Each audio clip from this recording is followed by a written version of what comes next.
পুত্র সন্তান লাভের জন্য প্রথমত আগে আপনার আকীদা ও বিশ্বাস বিশুদ্ধ করতে হবে। যেমন আল্লাহ পাক কোরআনে কারীমের মধ্যে বলেন, লিল্লাহি মুলকুস সামাওয়াতি ওয়াল আরদ ইয়াখলুকু মান ইয়াশা ওয়া ইয়াহাবু লিমান ইয়াশা ইনাসান ওয়া ইয়াহাবু লিমান ইয়াশা যুকুরা। আসমানসমূহ জমিনের আধিপত্য আল্লাহর জন্যই।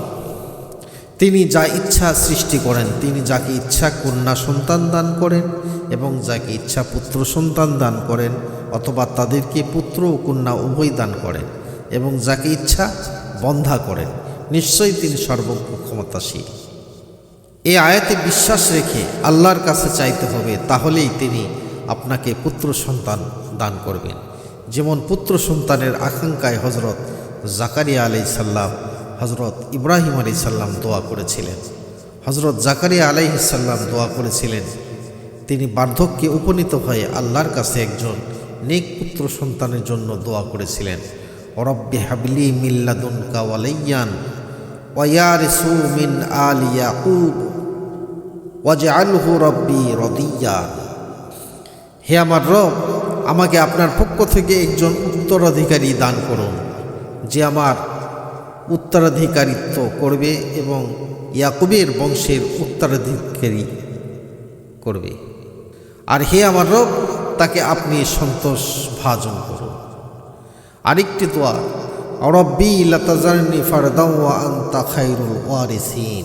হে আমার রব, আমাকে একা নিঃসন্তান রাখবেন না, আর আপনিই তো সর্বোত্তম উত্তরাধিকারী।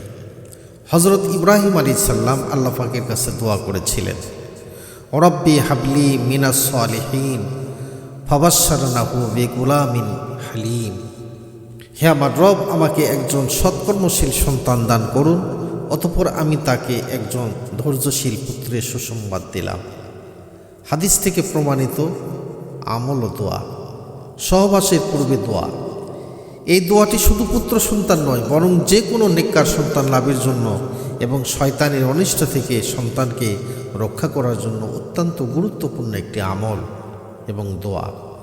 হযরত আব্দুল্লাহ ইবনে আব্বাস রাদিয়াল্লাহু তাআলা থেকে বর্ণিত, রাসূল পাক সাল্লাল্লাহু আলাইহি ওয়াসাল্লাম বলেছেন, লাউ আন্না আহাদুহুম ইজা আরাদা আন ইয়াতি আহলাহু ক্বালা বিসমিল্লাহি আল্লাহুম্মা জান্নিবনাশ শাইতানা ওয়া জান্নিবিশ শাইতানা মা রাযাকতানা ফাইন্নাহু ইন ইউকাদ্দার বাইনাহুমা ওয়ালাদুন ফি যালিক লাম ইয়াদুররাশ শাইতানুল আবাদা।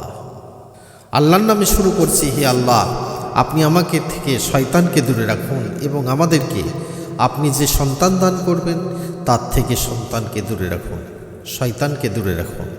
অতঃপর যদি তাদের দুজনের মিলনের কোনো সন্তান ভাগ্য নির্ধারিত থাকে, তবে শয়তান কখনো তার কোনো ক্ষতি করতে পারবে না। সহিহ বুখারী এবং মুসলিমের হাদিস।